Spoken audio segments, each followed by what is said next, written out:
Alors bonjour à tous, faut-il investir dans le bonk maintenant? Bienvenue sur la chaîne Crypto Liberté. Ceux qui découvriront la chaîne avec cette vidéo, je vous laisse aller prendre le tempo et l'essence de Crypto Liberté en regardant les derniers suivis marché ou live que j'ai fait. On part de suite sur l'étude du bonk. Alors vous savez ici, moi je fais pas de religion avec les cryptos, je m'en fous complètement, je suis pas un fervent défenseur du projet, d'un shitcoin, de quoi que ce soit. J'essaie de détecter des moments où le risk reward est intéressant de rentrer pour de l'investisseur, puisque je m'adresse ici aux investisseurs sur cette chaîne. C'est très important d'ailleurs de savoir si je suis plutôt swing trader, trader intra-week, investisseur, parce qu'il y a des niveaux où oui ça peut continuer à monter, mais en tant qu'investisseur c'est trop dangereux d'investir. Ok, je vais pas refaire tout, allez prendre vraiment le tempo de la chaîne sur mes différents lives suivi marché si vous découvrez aujourd'hui. Le bonk, je vous laisse faire votre propre avis, c'est vous qui décidez si fondamentalement c'est super ou fondamentalement c'est pourri. Ce que je peux par contre constater, c'est qu'il y a une psychologie de foule qui a été démesurée là sur les deux derniers trimestres, et que potentiellement s'il y a un risk reward qui est intéressant, on peut d'un point de vue spéculatif rentrer dessus. Ok, je vais en monthly. Alors en monthly, est-ce que la tendance pour l'instant est haussière ou baissière? Pour l'instant monthly, je constate que c'est haussier. Ok, alors là à froid, j'ai deux choses qui me sautent aux yeux. La première chose, c'est cette mèche ici. Ok, grosse mèche, gros rejet. On réaccélère, hop, à nouveau une mèche, mais on n'arrive pas à clôturer au-dessus. Donc, est-ce que déjà ici, vous commencez à le voir d'un point de vue Elliott, on pourrait pas faire 1, 2, 3, 4, 5. Est-ce que là, on pourrait rentrer dans une phase corrective A, B, C? C'est ce qu'on va essayer de voir. Est-ce qu'on doit en gros attendre plus bas? Est-ce qu'on doit acheter ici si on est investisseur? C'est tout ça qu'on va voir. Restez d'ailleurs jusqu'au bout de la vidéo. Au bout, je vais vous donner mes points d'entrée si j'ai décidé de rentrer. Et si vous y êtes déjà, éventuellement des prises de profit partielles. Ok, si on est investisseur, on va pas tout sortir, ok, que le discours soit bien compris, mais je vais vous donner qu'est-ce que je ferais moi en termes d'entrée, en termes de sortie. Allez voir un peu les historiques des vidéos que j'ai proposées sur les altcoins. La dernière c'était Gala Games, et vous verrez si en général ce que je dis est complètement ridicule, ou si quand je vous disais qu'il fallait pas acheter il y a quelques semaines, c'était plutôt bien vu de pas acheter, et on est retombé dans des prix 60% en dessous maintenant, où je vous dis potentiellement vous pouvez vous exposer. On passe en 2 semaines. En 2 semaines, alors je zoome un peu plus. Donc, je passe au début long terme pour que vous ayez le biais long terme. C'est-à-dire que long terme, on voit que c'est haussier. Donc, dans un marché comme ça, on pense pas vente. On passe. Alors, quand je dis on pense pas vente, c'est différentes prises de profit partielles dans un esprit de réaccumuler que vente sortie de marché. Moi, quand je vois ce marché, est-ce qu'il y a des signaux de faiblesse pour l'instant en monthly, trimestriel? Non. Donc, ce marché est toujours haussier. Okay, notamment ici, si on clôture le mois comme ça. C'est quand même pas mal. Si on clôture le mois d'avril comme ça, ok, le moment où je vous fais la vidéo, c'est le 26 avril 2024. Quand je dis c'est pas mal, c'est si vous y êtes, vous pouvez espérer aller presser le citron un peu plus haut. Mais ça veut pas forcément dire qu'il faut se précipiter ici si vous n'avez pas de money management, de setup de trading, de stop loss qui vous invaliderait, etc. Pour de l'investisseur, on va le voir. Ici, si vous rentrez là, vous risquez une grosse claque. Une grosse claque, c'est uniquement un retracement qui serait toujours haussier dans le long terme, mais ce retracement vous enquille un moins 70% dans les dents, quoi. Et c'est pas ce qu'on cherche, ok. Et on passe en 2 semaines. Est-ce qu'en 2 semaines, pour l'instant, on a un retournement baissier? Toujours pas, ok.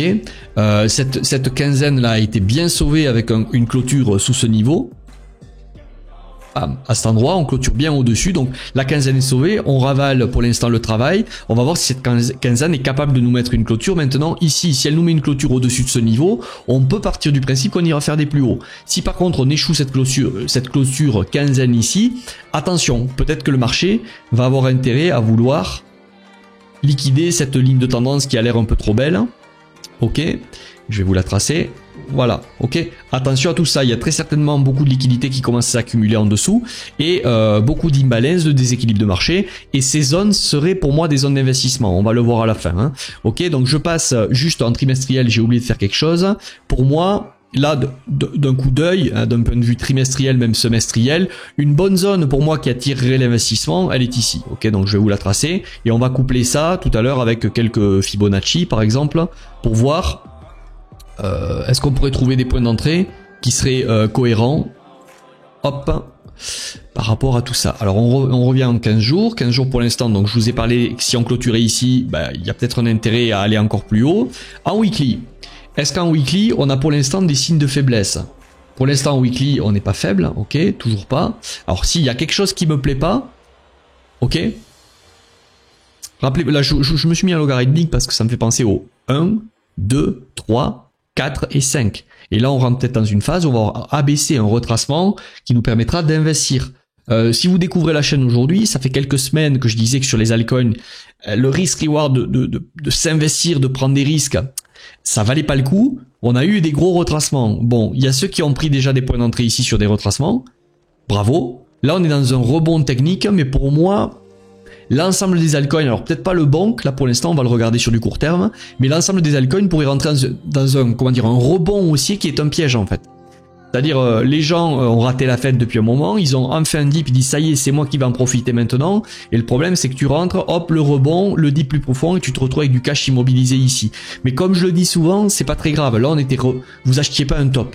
Là, c'était vraiment un warning, à cet endroit ici. À cet endroit, je disais 9. Non, ici, on n'achète pas à cet endroit. Ok? Pas ici. Pas ici. Une fois qu'on a eu par contre une décote de... j'y vais, une décote de 74%. Est-ce que c'est vraiment du FOMO d'acheter là? Non, c'est pas du FOMO. Par contre, est-ce qu'on peut aller plus bas? Oui. Et il n'y a pas de meilleur ou de bon choix. C'est aussi un accord. Vous achetez un support qui était pour moi un peu trop beau. Mais si vous achetez ici, si ça vous fait du bien d'acheter ici, parce que si on va faire des plus hauts, vous allez le regretter. Quitte à accepter qu'on aille plus bas, bah, c'était très bon d'acheter ici. Par contre, celui qui est plus sélectif, qui va chercher plus, quand on joue à la cible, vous savez, je vous ai souvent fait des métaphores comme ça. Celui qui va jouer en jouant en fléchette au 9, 10, bah, il prend le risque de pas arriver à taper. Par contre, s'il tape, il gagne la partie. Ok? Non, mais c'est un peu pareil. Si vous avez acheté par ici, et que là, nous avons un rebond pour l'instant technique qui vous a offert x2 quasiment, est-ce qu'il serait pas judicieux de récupérer la moitié de ce que vous avez pris ici pour vous, entre guillemets, vous hedger? Ok? Mais pour l'instant, comme je vous dis, si en weekly, on clôture au-dessus de cette bougie de panique, comme la quinzaine un peu, hein, je pense qu'on pourrait aller plus haut. Si par contre on échoue la clôture weekly, ok, attention, je pense que c'est simplement un rebond technique dans un marché haussier, dans un marché pardon baissier là, court moyen terme, ok, depuis mars 2024. Et là vous avez juste un rebond, prise de profit, hop, on va plus bas, ok. Ce qui me dit que par contre en weekly, on a eu quand même un petit retournement, c'est cette grosse bougie qui dégueule ici et qui finit par clôturer sous ce niveau. Tac, je vais vous le passer en rouge. Dump ici, voilà. Cette bougie qui clôture sous ce niveau, techniquement, là moi, personnellement, elle me fait passer bearish en weekly. Pourquoi? Parce que vous avez, je pars d'ici, hein, ok. Vous avez le pump, tac, tac, et vous avez techniquement un double top qui vient de se faire ici. Donc si vous le voyez pas, je vais vous le mettre ici. Voilà, vous voyez, tac, le rebond, et boum, la clôture. Donc là, serions-nous pas dans un rebond technique qui vient juste prendre la liquidité au-dessus de ce niveau? Ok, qui vient peut-être récupérer des stops. D'ailleurs, ça a été fait au moment où je fais cette vidéo. Regardez là, pim, on vient de prendre... Je vais vous passer tout ça. Voilà, on vient de prendre ce niveau. Donc si on rate la clôture, peut-être qu'on est simplement revenu accumuler des acheteurs qui FOMO ici. Récupérer des stop loss de ceux qui ont shorté. Là, je vous le rappelle, quelqu'un qui short et qui se fait stop loss. Son stop loss d'un shorter est un rachat de position. Donc quand ça achète à cause des stop loss qui se font prendre, quand ça liquide... vous êtes obligé de racheter et surtout vous accumulez du FOMO acheteur. Et donc si c'est rejeté, c'est qu'il y a eu de la vente en contrepartie qui a été mis dedans et que l'intérêt peut-être du marché c'est d'aller plus bas. Ok, donc voilà pour ça en weekly c'est le petit signe de faiblesse que je vois. Maintenant vous avez ces equal low, c'est-à-dire ce support un peu trop évident ici qui me plaît pas, ok, que je vous ai déjà identifié avec une ligne de tendance. Vous avez cette ligne de tendance. En général, le marché avant de partir il fait quelque chose de sale, c'est-à-dire que regardez ici le bonk à l'époque, vous aviez un genre de support ici, ok, on vient le prendre, oh, les gens paniquent et boum, c'est le spring de Wyckoff pour ceux qui connaissent ça, hein. Ok, et donc quand il y a des choses qui sont un peu trop belles, c'est souvent que potentiellement il peut y avoir de la liquidité, des stop loss dessous, et que des gros portefeuilles puissent avoir l'intérêt de venir récupérer ces stop loss ici acheteurs, qui seraient du coup des ventes forcées, hein, quand vous êtes stop loss en tant qu'acheteur avec du levier, mais si vous faites stopper ou liquider, vous êtes obligé de vendre votre position, forcée, ok. Et si vous vendez, il peut y avoir des achats qui se mettent en contrepartie derrière, ok. Donc on va passer en daily, juste pour faire le dernier petit court terme. Alors en daily, moi clairement ici, la dynamique passe baissière, ok, depuis les tops ici. Alors la question c'est est-ce qu'on a déjà réaccumulé ici et on va aller plus haut? ou est-ce que non, c'est juste un trap, un rebond technique pour pouvoir aller plus bas. Donc il y a cette mèche là que je vous demande de surveiller, que je vous ai demandé de surveiller. On va tracer une petite ligne de tendance aussi, qui quand même a été brisée, hein. Si on prend une ligne de tendance ici, tac, vous pouvez le tracer comme ça. Voilà, bon, tout le monde la voit, cette ligne de tendance, ok. Bon, elle a été cassée. Est-ce que ça suffit pour moi pour retourner le marché? C'est pas impossible. Par contre, je vais trancher. Je vais vous dire, moi, techniquement, est-ce que vraiment j'y vais ici ou j'y vais pas? Perso, j'attendrai plus bas et je vais vous dire pourquoi. Mais attention, on casse quand même la ligne de tendance. Est-ce qu'il y a du volume? Il n'y a pas le volume qu'on a eu délirant ici. Pour moi, c'est pas des volumes de reprise. On casse la ligne de tendance. Le seul truc qui me dérange ici, c'est que on n'a pas réussi à clôturer au-dessus de ce niveau technique pour le moment. Pour que je puisse acter vraiment un retournement, et si on réaccumule, ça y est, c'est réaccumulation, c'est ici le support, on vient prendre la liquidité, on casse la ligne de tendance et on clôture une clôture franche ici. Et ensuite, je serai plus en mode buy le dip, ok? Mais pour l'instant, j'attendrai vraiment ce signal. Ce qui me dérange ici, c'est qu'on a une bougie qui est dégueu, celle d'après, hop, elle vient reprendre la liquidité de celle-ci plus de celle-ci, on n'arrive pas à acter une clôture. Donc ça me dérange un peu. Surveillez cette clôture weekly, qui est importante pour moi, qui en dira déjà assez long quand même, hein, si on clôture au-dessus de ce niveau. Si vous êtes encore, vous devriez avoir déjà un peu délesté selon moi. Et si vous reste un petit bac, vous pouvez toujours pour l'instant espérer aller faire des plus hauts. Mais techniquement en daily, c'est quand même plus joli que d'autres altcoins. Et on est peut-être en train de réaccumuler tout simplement et de constituer cette épaule, ok, tête. Et pourquoi pas faire ici une consolidation en épaule tête épaule inversée. Et là oui, le marché c'est un nouveau bullish pour moi. Mais là je trouve que c'est vraiment le piège à j'ai pas participé à la fête, yes il y a eu le dip, je rentre maintenant et je me fais coincer sur une continuation baissière qui potentiellement peut me ramener plus bas. Mais encore une fois je vous le dis, Bonk est quand même assez joli par rapport à d'autres altcoins qui sont encore coincés sous leur trendline au moment où je fais cette vidéo, c'est-à-dire le 26 avril 2024. Ok, alors maintenant moi je vais vous donner pour de l'investissement, parce que ici rentrer par là pour moi dans tous les cas, même si ça venait à confirmer, c'est plus des niveaux de swing trading. Pourquoi je dis ça? Ben parce que tout simplement en swing trading, si tu trouves des raisons de rentrer par ici pour aller chercher des plus hauts, bien tu peux trouver allez, un point d'entrée par là, c'est au hasard est-ce que je vous mets là sur le point d'entrée, un point d'entrée par ici, vous vous couvrez à la limite sous ce niveau. Ok, et vous allez chercher une découverte de prix. Mais si tu es clairement investisseur et que tu sais pas déterminer un stop loss, calculer une taille de position, mettre du levier, remonter un trail stop pour te mettre à break-even, manager un trade, etc. Si tout ça c'est du chinois et que tu es plus en mode j'achète bas pour revendre haut, etc. Tu fais pas du trading et il y a de fortes chances que si le marché est invalide et que finalement on est dans le scénario comme je disais tout à l'heure du rebond technique pour piéger la majorité pour enfoncer plus bas, il y a de fortes chances que tu te mettes à holder et le problème c'est que si tu te mets à holder d'ici, tu risques à moins 76 de retracement, moins 70 qui viendrait prendre la liquidité et potentiellement mettre un bottom. Ok, par ici, hop, et vraiment la fête repart fin d'année, début 2025. Ok. Et ne dites pas que c'est pas possible parce que si ça arrive, le but c'est pas d'avoir raison ou tort, le but c'est de constater le risque.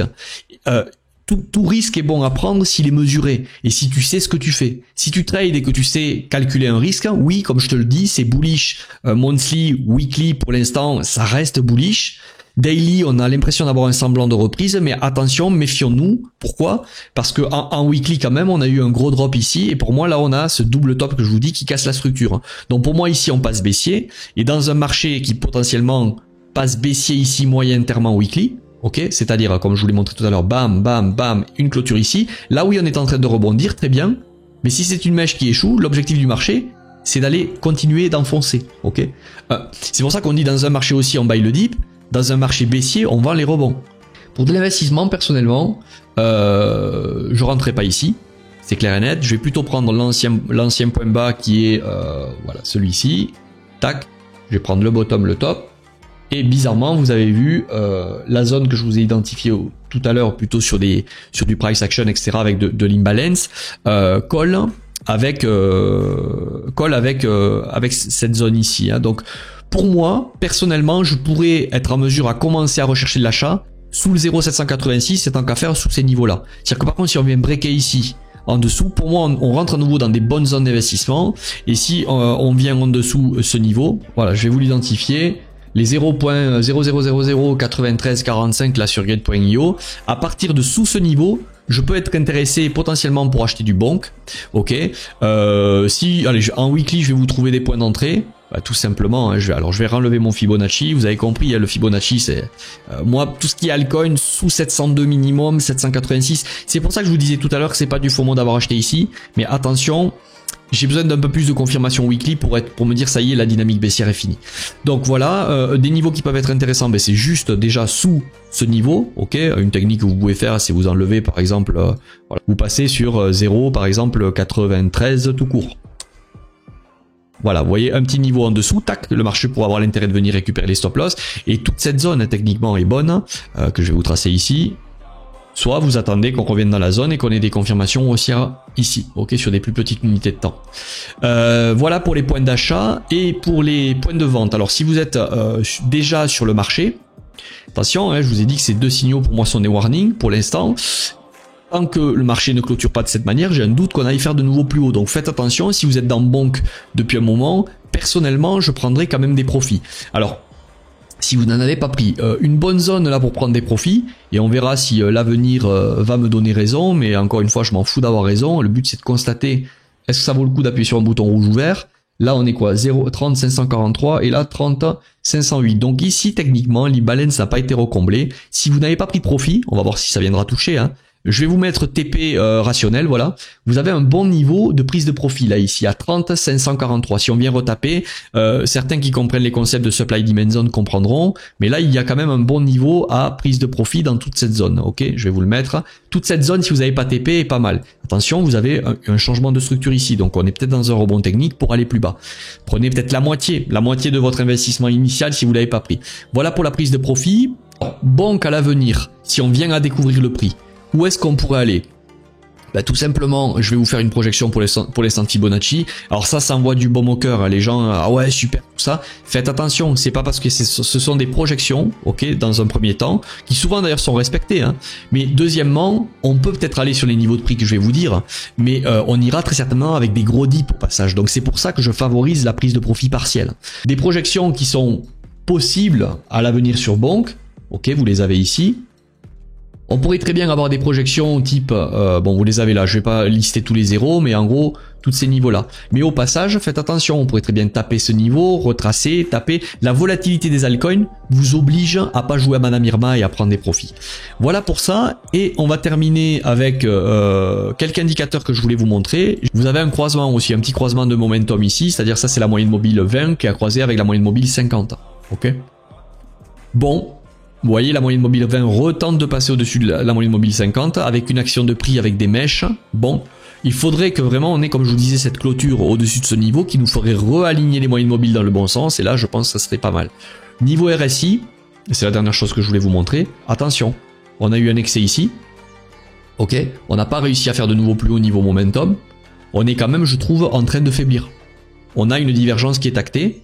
Pour l'instant, ça ressemble à un rebond technique au-dessus de la zone de neutralité, à la zone des 50. Si on est rejeté niveau RSI ici, ça pue.